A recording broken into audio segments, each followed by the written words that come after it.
Dalam nama Bapa dan Putra dan Roh Kudus. Amin.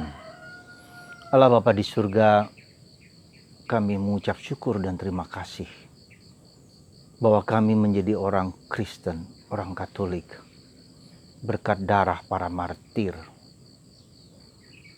Darah mereka lah yang tercurah, dan darah itulah yang menyuburkan tanah hati kami, tanah orang-orang yang percaya dan beriman kepada Yesus. Dan mereka berani mewartakan ke segala bangsa, ke Indonesia, supaya percaya akan Yesus Sang Juru Selamat, Sang Penebus.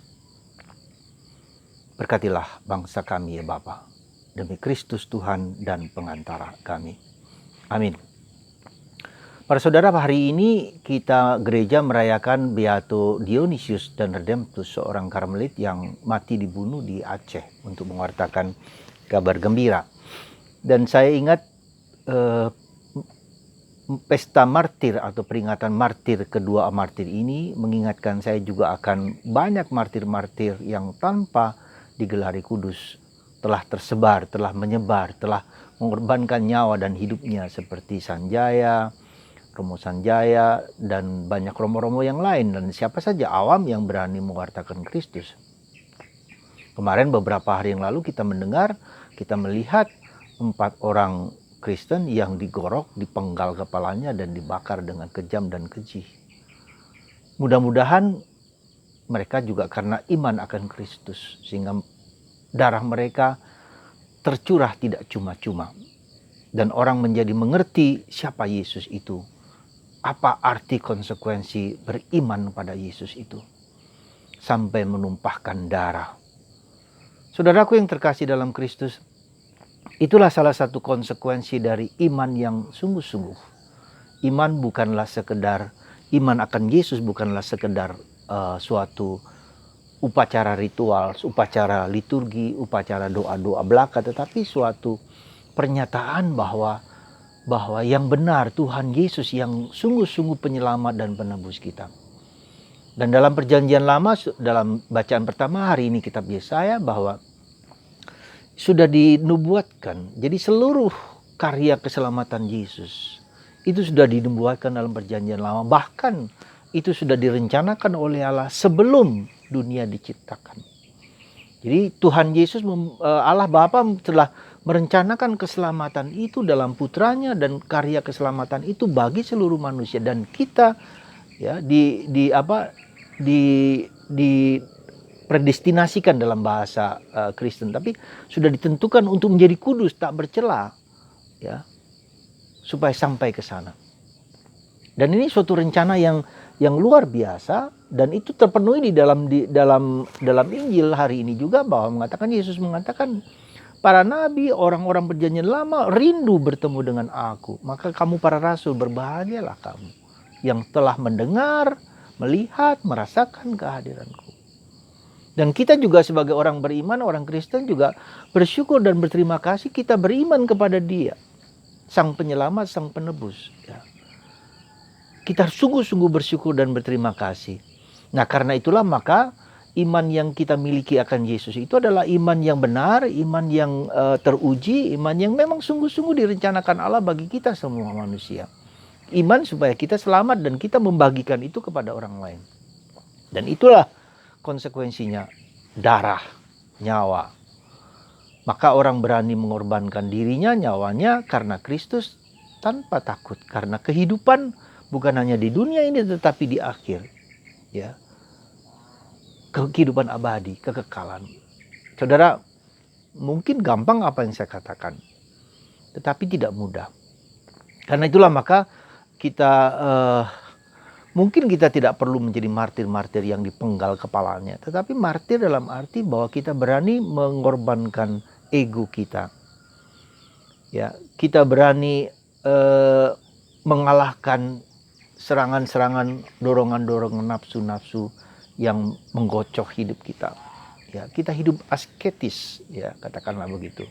Tapi tetap dengan penuh kegembiraan, penuh sukacita, puasa, mati raga, tetap dalam konteks bahwa kita juga berpuasa, bermati raga, supaya kita juga mengalahkan dorongan-dorongan kita yang seringkali membawa kita kepada kehancuran, kepada kesenangan, kenikmatan yang akhirnya ujung-ujungnya justru menghancurkan diri kita sendiri. Nah, inilah masa masa Advent ini juga salah satu unsurnya adalah itu. Unsur di mana kita semua belajar mengolah hidup kita, belajar mengatur hidup kita, belajar mengatur diri kita sendiri.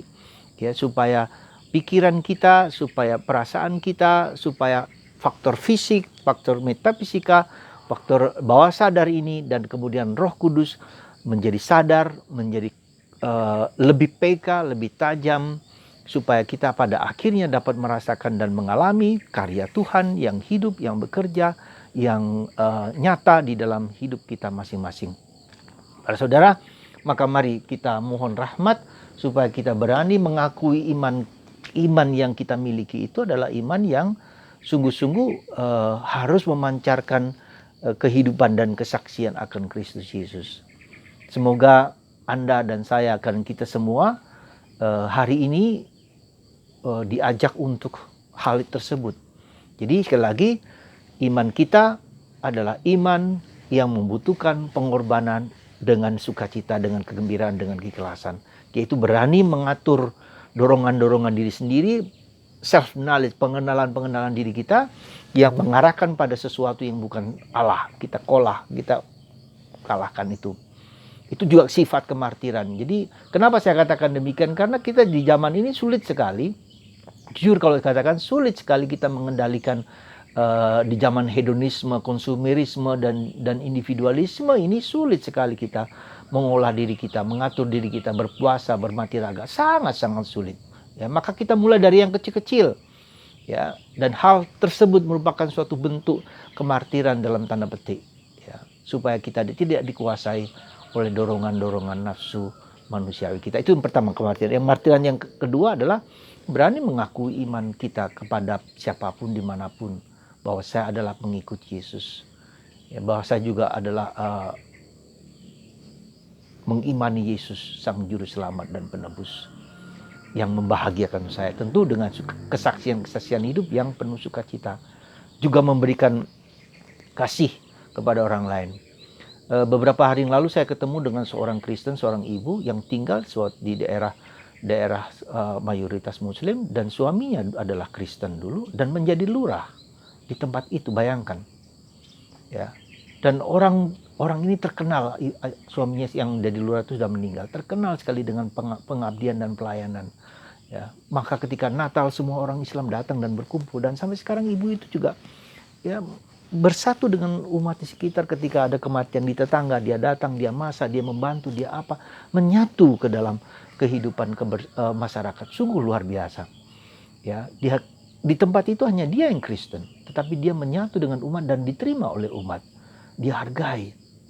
Saya kira ini contoh seorang ibu dengan 2 anak yang masih muda, 2 anak perempuan dan laki, ya, dan dia seorang, jujur saya katakan orang Ambon, ya, tapi dia memiliki iman itu menjadi menyatu gitu loh di dalam kehidupan yang konkret, yang nyata. Dia rajin baca kitab suci, dia rajin ke gereja, rajin berdoa, dan mendidik anaknya bahwa kalau Kristus hadir dalam diri kita, kita adalah anak Allah dan menunjukkan citra kita sebagai anak Allah. Sekali lagi, para saudara, semoga iman kita bukan hanya iman di kepala, bukan hanya iman di dada, tapi iman dalam tindakan perbuatan, mengasihi sampai sehabis-habisnya. Dan itu tidak mudah.